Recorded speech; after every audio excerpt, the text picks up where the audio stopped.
Dans les déserts les plus arides au monde, les oasis surgissent comme des mirages. Là où rien ne pousse, là où la chaleur est accablante, l'eau jaillit et donne naissance à ces îlots de verdure. Les oasis apparaissent comme des miracles de la nature. Les hommes les ont peu à peu façonnés pour réussir l'impossible. Vivre au milieu du désert. Aujourd'hui, ces châteaux de sable pourraient bien s'effondrer. Certains se dépeuplent, d'autres sont surexploités.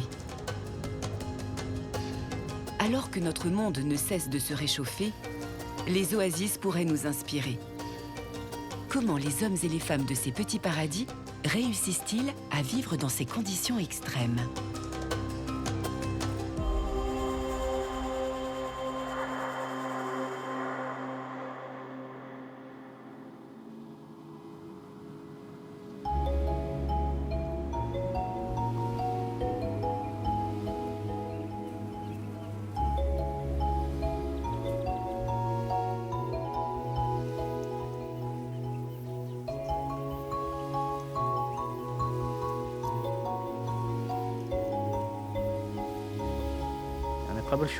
Avant le lever du soleil, il faut que nous soyons là, à la roseraie, afin de ne pas perdre l'eau à l'intérieur des roses. Parce qu'à chaque fois que le soleil se lève, la rose se fane. Quand elle fane, le taux d'humidité baisse. Or, nous avons besoin de l'eau qui est dans les pétales. La petite ici, c'est pas le moment. On va attendre qu'elle s'ouvre complètement. Mais celle-ci, si je l'accueille pas, je la perdrai. Elle fanera et tombera par terre. Donc il faut l'accueillir. Magnifique. Elle a une bonne odeur, très fraîche. Son odeur est, comment dire, apaisante. En ce matin du mois de mars, Saïd Al-Rihami débute en famille la récolte des roses de Damas. Il n'y a pas de temps à perdre. Les pétales délicieusement parfumés doivent être distillés juste après la cueillette, afin que l'eau de rose en conserve tous les arômes.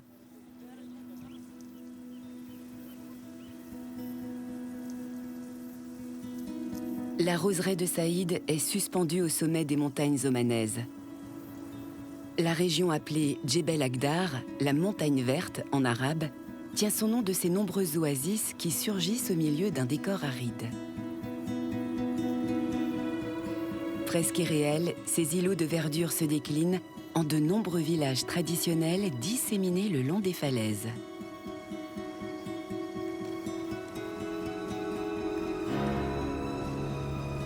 Au sud-est de la péninsule arabique, le sultanat d'Oman est couvert à 80% par le désert. Jonché à 2000 mètres d'altitude, le massif du Djebel Akdar se déploie sur une centaine de kilomètres au centre de la principale chaîne montagneuse du pays. Près de 40 villages oasis s'égrènent le long des pentes rocheuses. Des jardins d'Éden au beau milieu des montagnes d'Arabie.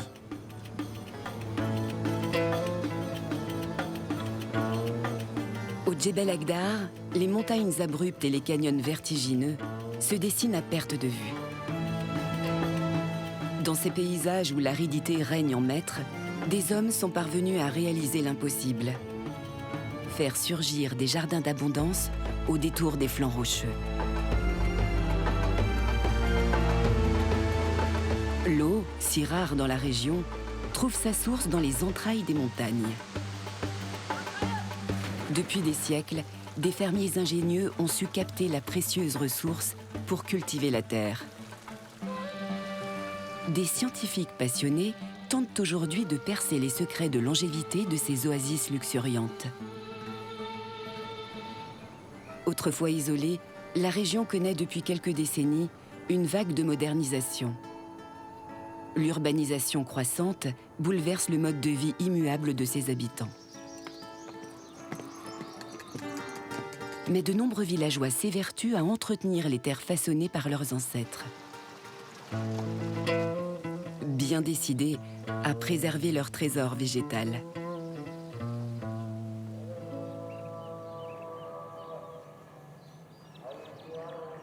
village d'Alaïn culmine à 2000 mètres d'altitude. À l'aube, après la première prière du matin, les habitants rejoignent les roseraies qui bordent la mosquée. Certains ont mis leur travail de côté pour la récolte annuelle qui débute au printemps. Saïd Al-Rihami cueille à la main les roses délicates, comme le faisaient jadis ses ancêtres. Des gestes transmis de génération en génération dès le plus jeune âge. Dès l'âge de 5 ans, j'ai commencé à venir avec mon père et mes frères cueillir les roses. Nous vivons en communauté, comme les doigts d'une main. Dès le matin, nous venons tous ensemble. Toute la famille est là. Rosa damascena.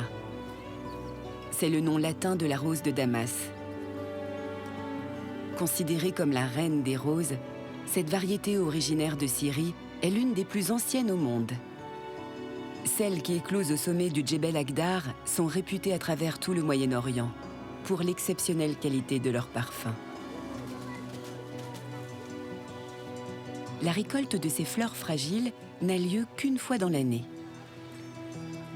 Elle marque le réveil de ces terrasses escarpées dont la robe se verdit à l'arrivée du printemps.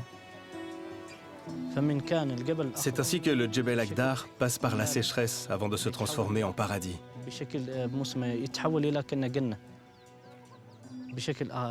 Les couleurs passent du sec au vert. Ensuite, la couleur verte passe à celle des roses. Les roses donnent encore plus de beauté, parce que la rose apporte toujours quelque chose de positif. Elle donne une belle âme aux gens. Quand quelqu'un se sent mal, envoie-lui des roses. Les roses restent les roses. Il n'y a pas de discussion là-dessus.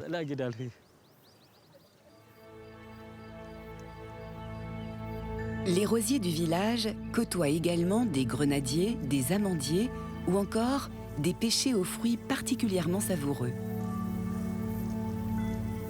Ces espèces poussent habituellement dans des régions beaucoup plus tempérées. Alors, comment de telles variétés parviennent-elles à s'épanouir dans ces contrées désertiques? Quel est donc le secret de ces jardins de senteurs et de saveurs?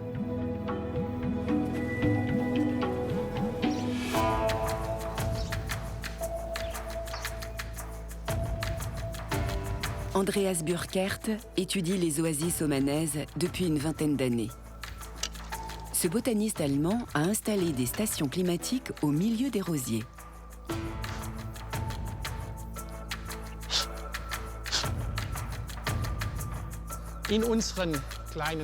Dans nos petites stations climatiques, qu'on complète avec de vraies stations météo, on mesure très précisément la température et l'humidité de l'air. Les heures du matin nous intéressent en priorité, car c'est là que les températures sont les plus basses. À 2000 mètres d'altitude, les températures sont plus douces que dans le reste du pays. Au cœur de l'été, elles n'excèdent pas les 30 degrés dans ces montagnes, tandis que le thermostat frôle les 50 degrés en plaine. Mais ce sont surtout les températures hivernales du Djebel Akdar qui conditionnent le développement des fruits.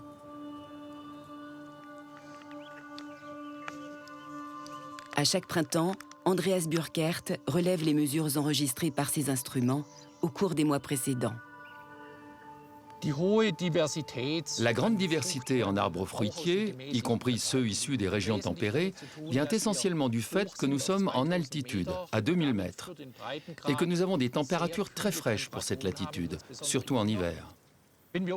Si on regarde les données de température, alors on voit surtout que ça baisse très fortement en hiver, jusqu'à 2 degrés, et que ça oscille entre 2 et 10 degrés. Ce sont des températures qu'on n'aurait jamais dans les plaines sous ces latitudes. Donc, ici, on a une situation climatique exceptionnelle.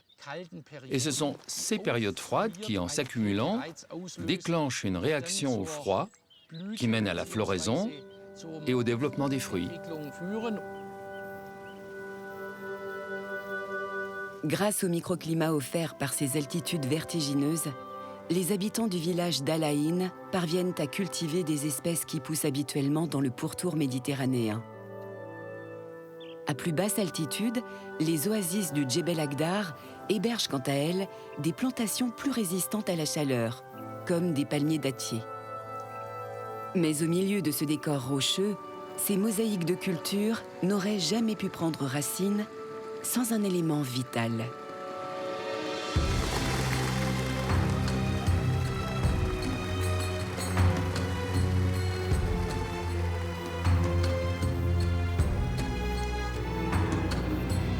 Toutes les oasis du Djebel Akdar sont serpentées par des centaines de canaux appelés falages. En arabe, falage signifie l'endroit où l'eau circule. Depuis des millénaires, ces réseaux de canaux sont les artères vitales des villages oasis.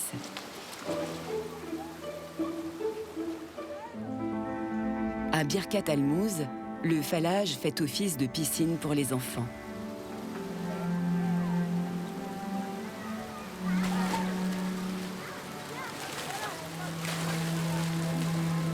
Ce canal est l'un des plus anciens encore en activité dans la région. Depuis 400 ans, il serpente les rues avant d'irriguer les cultures en contrebas.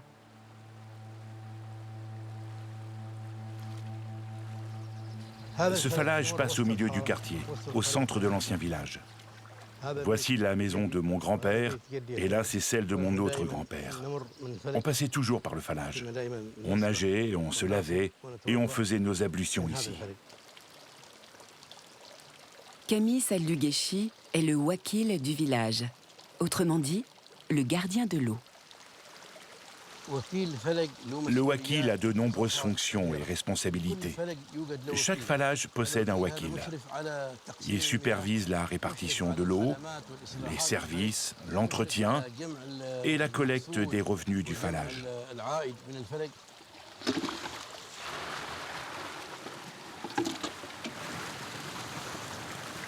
Nous allons ouvrir le canal pour cette exploitation.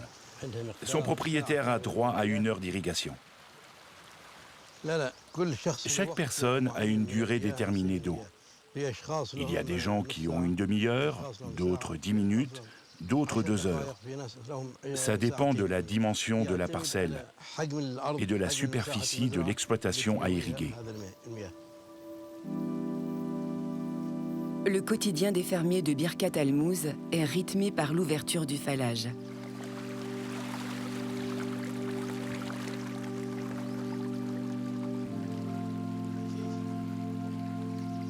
Kamis prend soin de vérifier que chacun respecte le temps d'irrigation qui lui est imparti.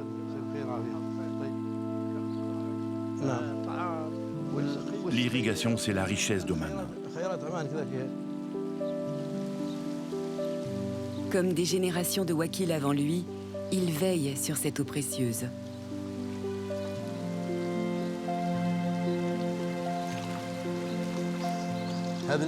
Cette eau a autant de valeur que le sang qui coule dans mes veines.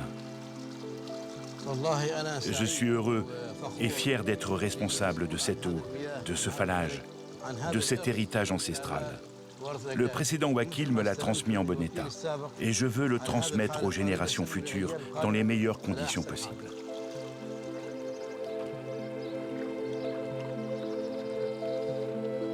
Dans ces contrées désertiques, l'eau est un bien précieux et rare. Alors, pour économiser la ressource, les fermiers des oasis du Djebel Akdar ont astucieusement composé leurs plantations sur plusieurs niveaux. Ce qui est tout à fait typique dans les oasis omanaises, c'est l'agriculture à 3 étages. D'un côté, il y a ici le dattier, qui profite de la lumière en haut. Ensuite, il y a les bananes, ou les agrumes, ou les mangues qui se trouvent là. Et tout en bas, il y a les plantes fourragères. Cette organisation spatiale à 3 étages présente l'avantage de protéger les cultures inférieures des rayons du soleil. Au sommet des palmiers dattiers, les températures peuvent dépasser les 45 degrés. tandis qu'au sol, elle n'excède pas les 30 degrés. Mais ce n'est pas tout. Ces températures plus clémentes permettent également de limiter l'évaporation et de maintenir une bonne humidité au sein même de l'oasis. Les oasis ont un microclimat tout à fait particulier. L'humidité de l'air y est bien plus importante. Alors que dans l'air, elle est de 20 à 25%, on mesure le matin entre 80 et 100% d'humidité dans l'oasis. Et ça s'explique essentiellement par cet effet de refroidissement. Le savoir-faire des fermiers omanais a permis aux oasis du Djebel Akdar de traverser les siècles malgré un environnement hostile. Ces oasis ont passé l'épreuve du temps. Elles étaient durables avant même que les hommes aient réfléchi à ce que signifie être durable. Parce que c'était nécessaire de survivre dans ce climat avec ses contraintes de températures élevées et de rareté de l'eau. Nichée au cœur de l'une des régions les plus arides au monde, cette végétation parvient ainsi à s'épanouir, bercée par la mélodie de l'eau qui s'écoule le long des phallages. Depuis des siècles, les hommes ont dû faire preuve d'ingéniosité pour dompter cette ressource si rare. Mais quelle est donc la provenance de cette eau tant convoitée ?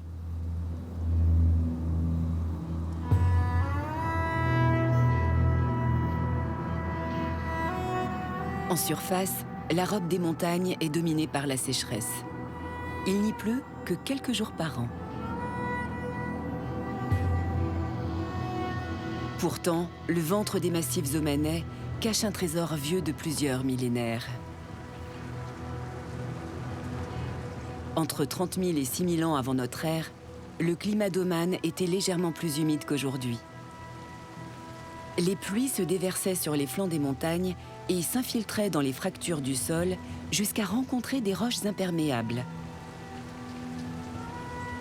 Ce sont ces réserves d'eau, appelées aquifères, que les villageois du Djebel Akdar exploitent depuis des siècles. Il y a plus de 2000 ans, les habitants des montagnes sont parvenus à dompter cette précieuse ressource pour cultiver la terre. Guidés par les minces îlots de verdure qui se fraient un chemin à travers la roche, ils ont localisé les rares endroits où l'eau affleure à la surface. Les oasis les plus en altitude sont ainsi irriguées grâce à ces résurgences d'eau souterraines. Ces citernes naturelles sont encore aujourd'hui rechargées par les faibles pluies saisonnières qui s'abattent dans la région.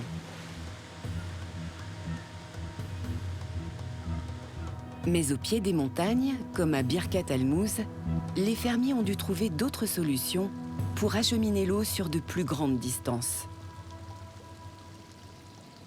Ce phallage est un système d'ingénierie complexe. C'est un tunnel creusé à l'intérieur du sol sur plusieurs kilomètres. Pour certains phallages, ça peut même s'étendre sur 17 kilomètres. Il y a aussi des ramifications. Il y a le tunnel principal, puis des tunnels connexes qui assistent le tunnel principal. Et ce système transporte l'eau sans énergie extérieure, seulement par la gravité. Après avoir localisé les réserves d'eau souterraines, les hommes ont creusé des tunnels au cœur même de la montagne. Grâce à une pente très faible, ils ont pu acheminer l'eau des aquifères jusque dans les oasis de basse altitude, situées à plusieurs kilomètres en contrebas.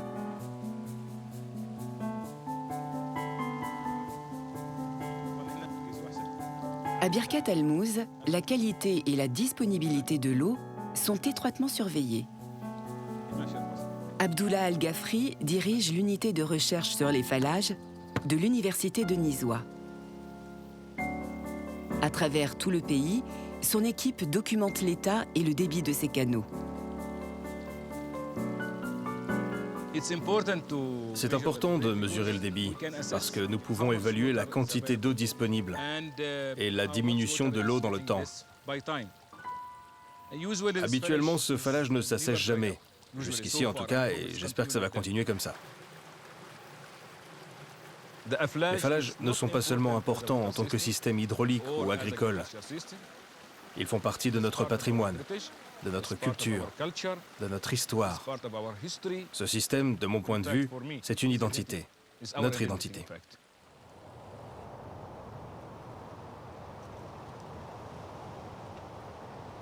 Dans cette région soumise à la sécheresse, la maîtrise de l'eau est un enjeu central pour la survie des populations depuis des millénaires.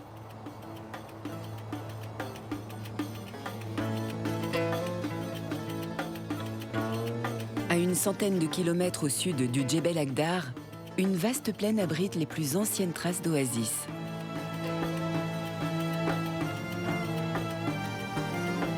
Aux portes du désert, les archéologues ont découvert les vestiges d'une citadelle, mais également les restes d'une dizaine de tours énigmatiques construites il y a 5000 ans.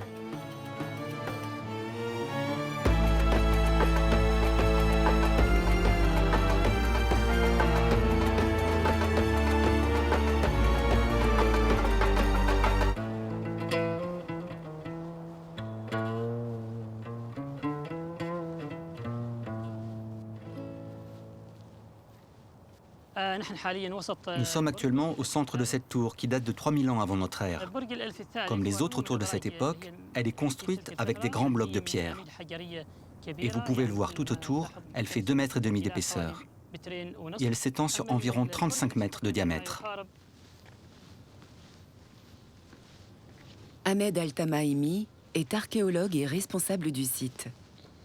5 ans après le début des fouilles opérées par une équipe française, la fonction exacte de cette tour monumentale reste encore un mystère pour les scientifiques.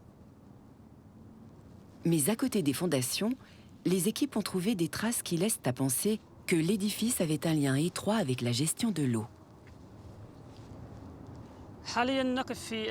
Nous nous trouvons actuellement devant le mur extérieur de la tour. Dans cette zone, l'équipe a effectué des fouilles qui ont révélé l'existence de 2 fosses encerclant la tour.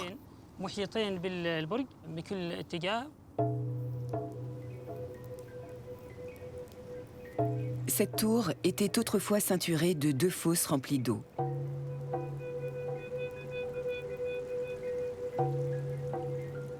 Ces terres étaient déjà arides il y a 5000 ans, mais elles recevaient les faveurs d'un climat un peu plus humide. La plaine était ainsi régulièrement inondée lors de la saison des pluies. Les hommes auraient pu dévier l'eau des rivières voisines pour remplir ces canaux circulaires. Des indices retrouvés dans les sols apportent de précieuses informations quant à l'usage de cette eau.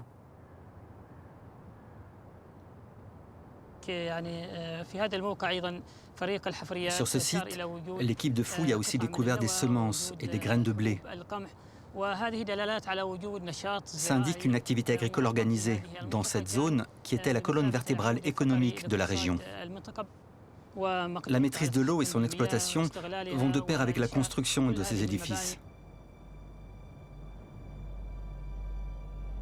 Attirés par ce site et ses eaux saisonnières providentielles, des peuples autrefois nomades se sont installés ici de manière durable pour cultiver la terre.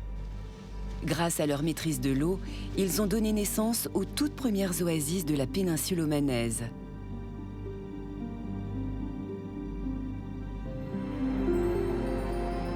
Lorsque le climat est devenu plus aride, les populations ont sans doute été obligées de se rapprocher des réserves d'eau souterraines. Des hommes ont alors conquis les hauteurs des montagnes et ont commencé à façonner ces terrasses qui tutoient le vide. Ces jardins suspendus abritent aujourd'hui une grande variété de cultures. Les espèces qui y prennent racine sont un livre ouvert sur l'histoire de la région. Dès l'Antiquité, le peuple omanais s'est distingué par le commerce de l'encens et du cuivre. À l'image de Simbad le marin, le héros légendaire des contes des Mille et une nuits, les navigateurs du pays ont traversé les mers.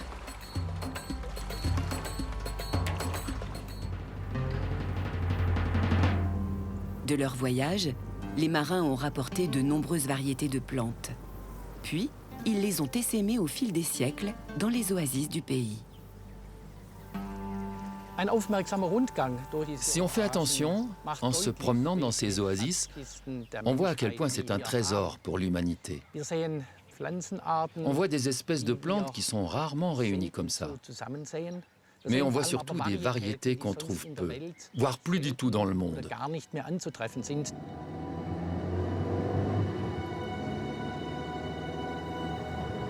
Avec ses confrères omanais de l'université Sultan Qaboos, Andreas Burkert sillonne régulièrement les régions les plus reculées du pays. L'objectif ? Identifier et analyser les différentes espèces cultivées au sein des oasis de montagne.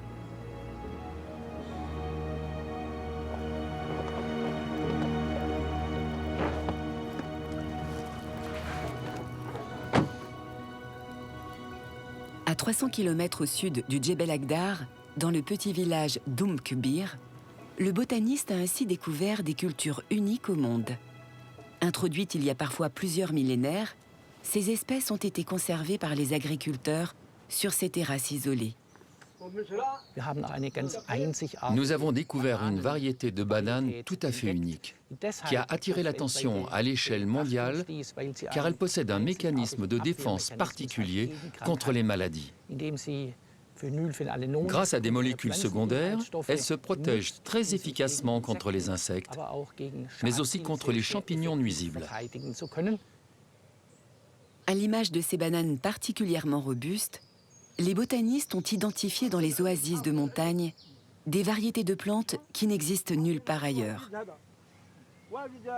Ces semences anciennes, héritées du lointain passé d'Oman, ont conservé des caractères agronomiques très avantageux.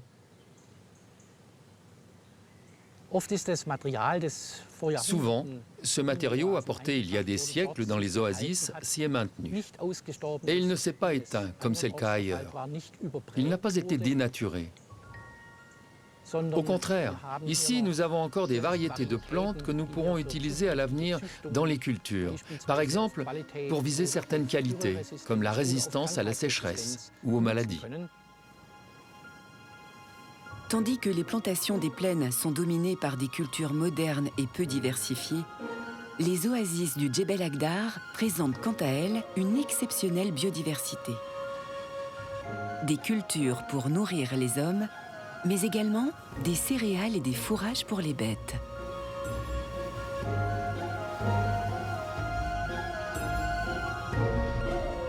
Depuis toujours, les habitants du petit village de Mahabit vivent de l'élevage. Traditionnellement, le travail des champs est confié aux hommes, tandis que les femmes s'occupent des animaux. Tous les matins, Al-Zalfa Al-Soubi aide ses chèvres à allaiter leurs petits.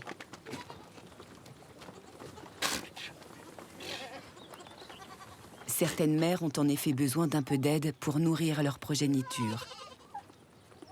Alors, la bergère s'assure que chacun des chevreaux mange à sa faim.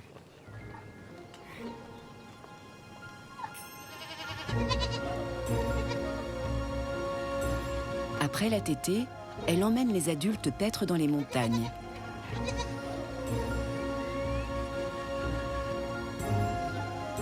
Les bêtes agiles grimpent les pentes escarpées des falaises omanaises, où une frêle végétation est parvenue à se frayer un chemin.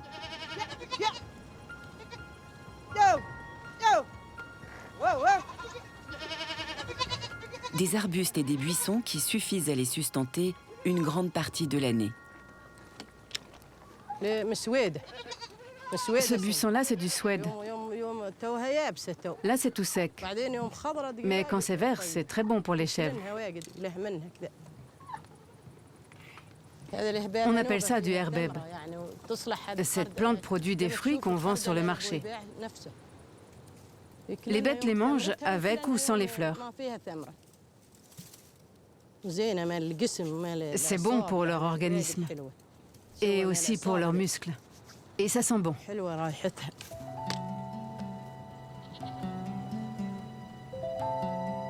Les bêtes passent la matinée à la recherche de feuilles tendres, puis elles reviennent instinctivement à la bergerie.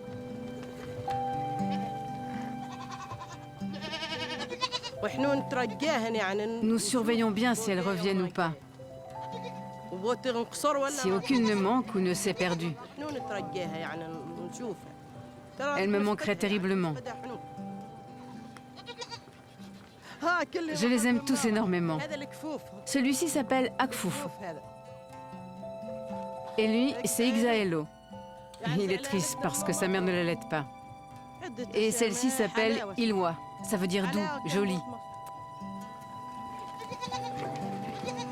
En cette fin du mois de mars, à l'arrivée du printemps, la végétation des montagnes ne suffit plus à nourrir les bêtes. Alzalfa complète donc leur alimentation. Tous les jours, les chèvres reçoivent une ration de sardines et de dattes particulièrement nutritive. Les chevreaux et les adultes les plus fragiles se délectent quant à eux de fourrage frais récoltés par les frères d'Alzalfa dans des oasis voisines. Ils nous donnent des dattes, comme le font d'autres personnes de l'extérieur et des amis proches que nous connaissons. Ils nous donnent et nous leur donnons. Nous commerçons avec eux. Nous échangeons des produits ou des bêtes et ils nous donnent de l'argent, des légumes ou d'autres choses.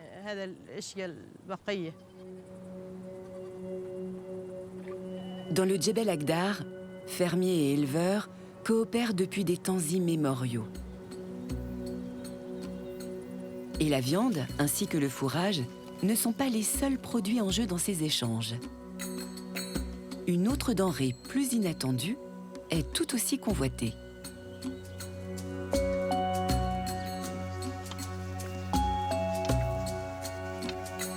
Mohamed Al-Rawahi est écologue. Depuis plusieurs années, il étudie les sols des oasis en collaboration avec Andreas Burkert.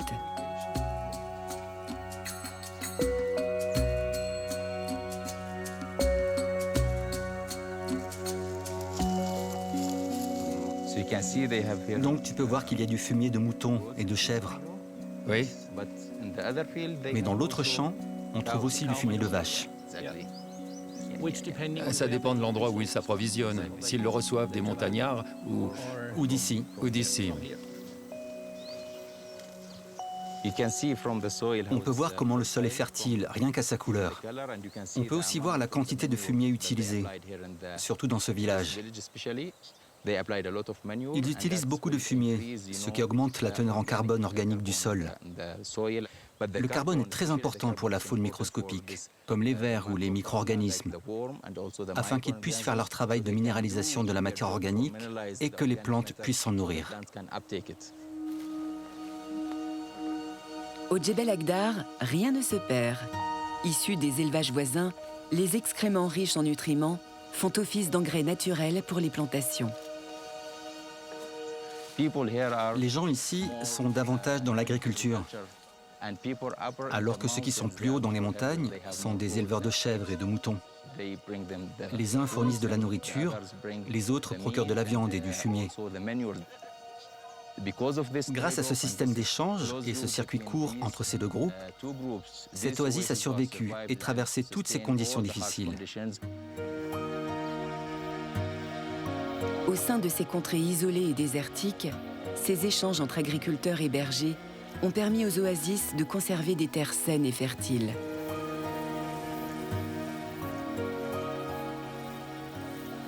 Ces jardins merveilleux attirent de nombreux insectes.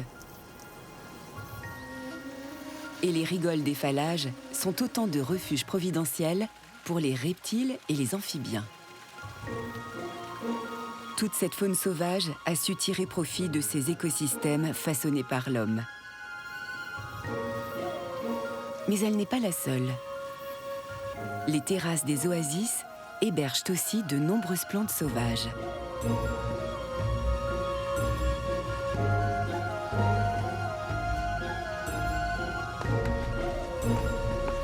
Depuis 25 ans, Annette Patzelt et ses collègues parcourent la montagne omanaise et répertorient la végétation qui pousse aux abords des jardins oasis.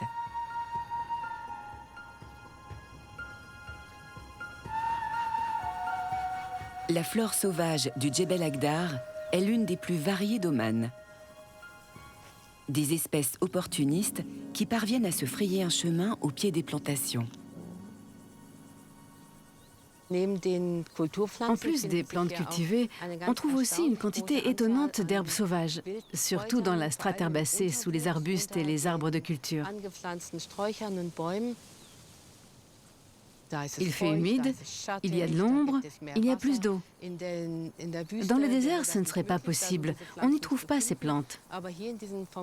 Mais ici, dans ce milieu de vie conçu par l'homme, c'est un peu comme une île dans le désert.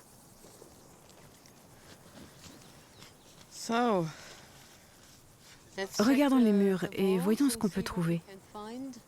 Au cours de leurs études de terrain, les scientifiques ont identifié de nombreuses espèces sauvages au sein des jardins et dans les interstices des murs qui soutiennent les terrasses.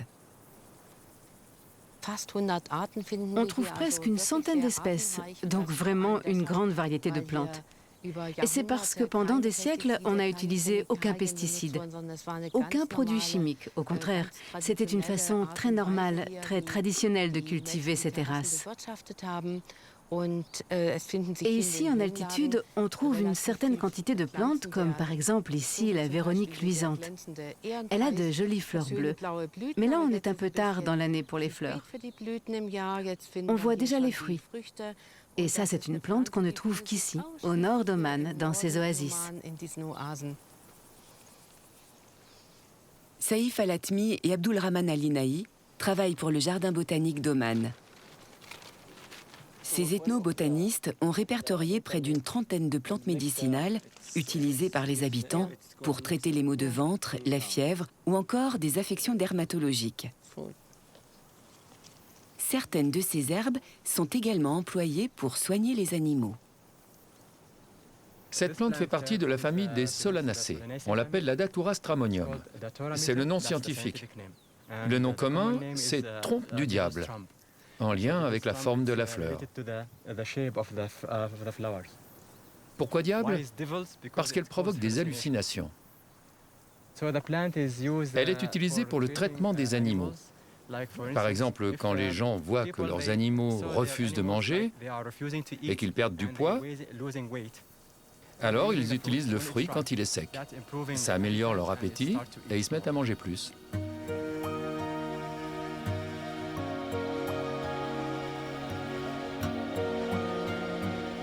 Les oasis soignent donc les hommes et les bêtes en plus de les nourrir. Ces écosystèmes riches sont les témoins du savoir-faire des fermiers du Djebel Akdar. Mais ce mode d'agriculture traditionnel est aujourd'hui menacé.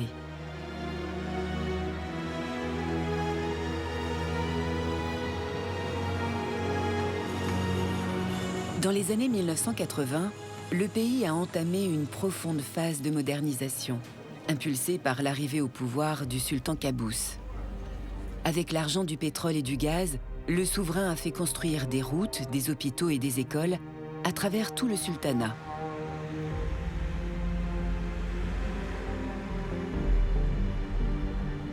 Autrefois enclavés, les villages oasis du Djebel Akdar ont eux aussi connu une importante transformation. En à peine 2 décennies, la nouvelle ville de Saïk a surgi sur le haut plateau à quelques centaines de mètres des terrasses de roses. Les habitants des villages les plus reculés ont peu à peu gagné ces quartiers modernes, dotés de l'eau courante.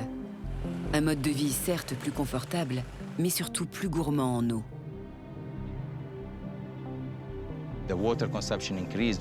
La consommation d'eau a augmenté dans cette région, ce qui a conduit à plus de pression sur les eaux souterraines.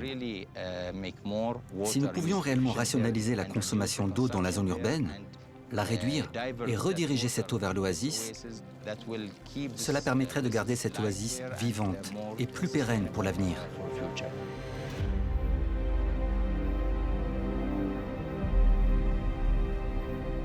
Face à la demande croissante de la ville, la part d'eau dédiée aux cultures diminue.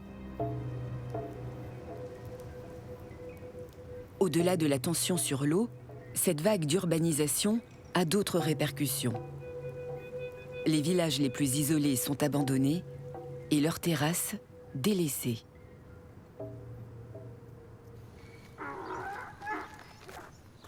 Une majeure partie des villageois travaillent désormais pour le gouvernement ou des entreprises privées.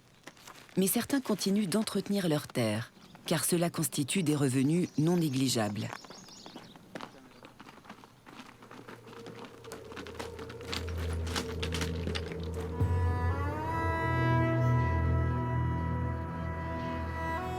C'est le cas de Moussaba Alaouermi, employé à l'hôpital de la région. Malgré les 2 heures de marche qui le séparent de son ancien village, il se rend régulièrement dans les parcelles familiales.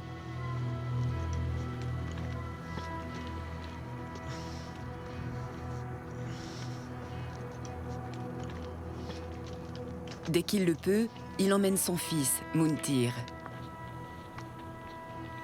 Cette balade est un moment privilégié. Dans la famille, la parole est rare. Mais Moussaba n'hésite pas à profiter de courtes pauses pour transmettre à son fils les chants traditionnels.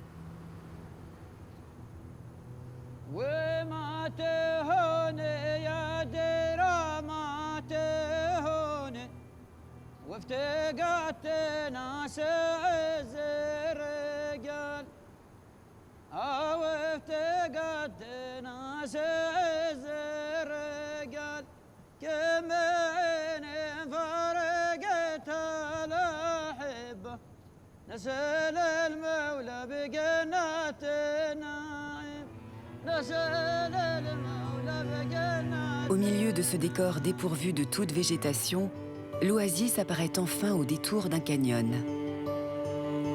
Depuis des générations, la famille de Moussaba cultive ces terres nourricières où prospèrent de nombreux palmiers dattiers. Les terrasses hébergent également d'autres arbres fruitiers, des légumes et des céréales. Tu peux continuer par en bas. Moi, je vais par là. Tu passes par là-bas. D'accord ?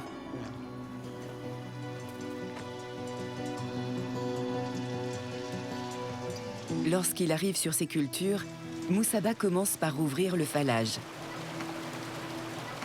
Mountir sait exactement ce qu'il a à faire.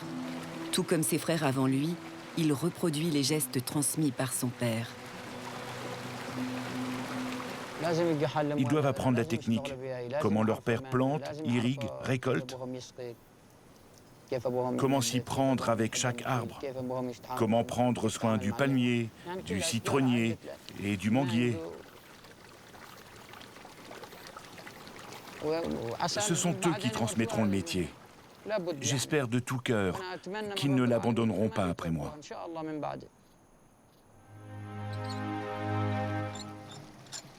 Moussaba porte l'espoir que ses enfants continueront d'entretenir cette oasis isolée. Car ces terrasses représentent bien plus qu'un simple complément de revenus.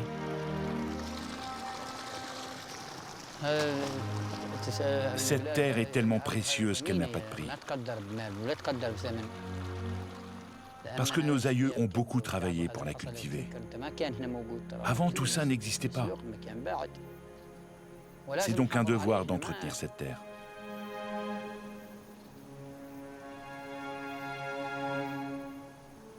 Alors que des habitants s'évertuent à entretenir les terres familiales, d'autres profitent de l'émergence d'une activité prometteuse. Les oasis et les villages du Djebel Akdar attisent chaque année la curiosité de touristes de plus en plus nombreux.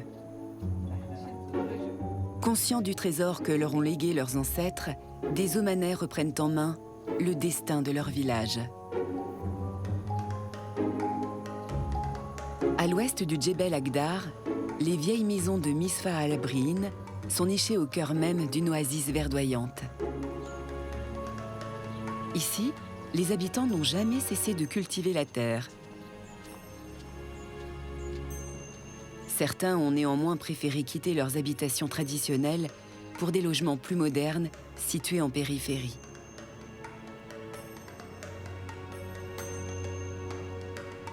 Pourtant, depuis une dizaine d'années, cet ancien village retrouve une seconde jeunesse.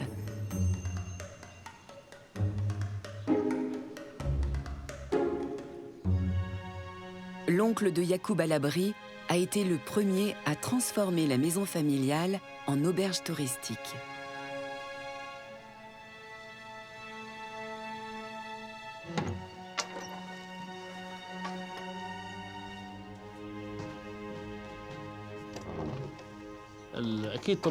J'ai vécu dans cette maison toute mon enfance. Cela fait plus de 25 ans que je suis là. Donc mes souvenirs sont toujours présents.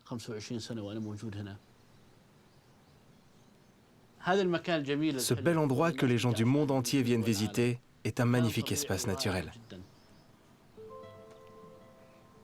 Depuis plusieurs générations, la famille de Yacoub entretient les parcelles tout autour de la maison. Au détour de ces jardins escarpés, les Omanais cultivent également leur légendaire douceur de vivre.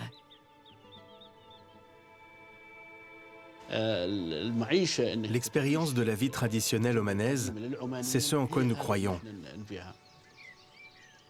Nous ne vendons pas les choses luxueuses qu'on trouve dans les hôtels. Nous voulons que le touriste vive avec nous le mode de vie authentique des Omanais. On dort au sol, on mange des plats omanais cuisinés par les familles du village.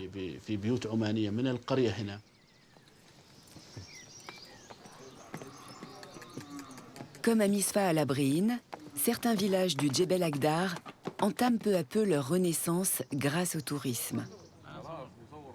Respectueuses du patrimoine local, ces initiatives sont à contre-courant des infrastructures luxueuses qui se sont développées ces dernières années dans la région. Notre présence ici, en tant qu'Omanais résidents du village, nous pousse à nous en occuper et le pérenniser. Comme nous avons réussi à maintenir le secteur agricole, nous devons désormais préserver les anciennes maisons et les valoriser d'une façon ou d'une autre. Le village, les coutumes, le lieu, notre système d'irrigation. Ça me procure, comment dire, de la fierté pour ce village et les traditions omanaises qu'on y trouve.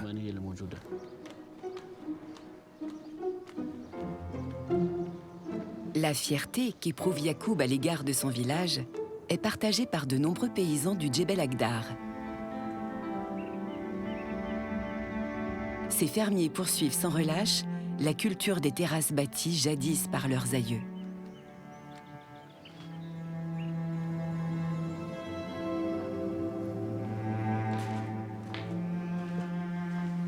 En ce milieu du mois d'avril, la récolte des roses touche à sa fin.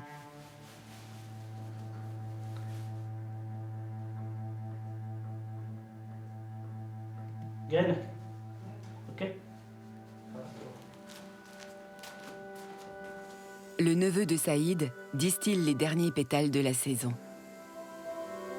Si le gaz a remplacé le charbon de bois, la distillation se fait toujours de manière traditionnelle. Les pétales sont chauffés pendant plus de 2 heures afin d'extraire l'eau de rose.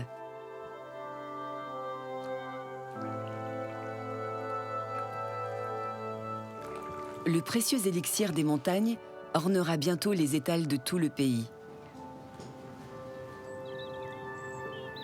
Et d'ici quelques mois, à la fin de l'été, les fruits généreux des terrasses seront prêts à être récoltés. À l'image du paisible village d'Al-Aïn, la vie de nombreux habitants de ces montagnes est encore aujourd'hui rythmée par les saisons et les récoltes. Mais pour combien de temps ? Le Djebel Akdar est désormais à la croisée des chemins. Entre modernité et tradition, l'avenir de cette région repose en grande partie sur les choix que feront ses habitants.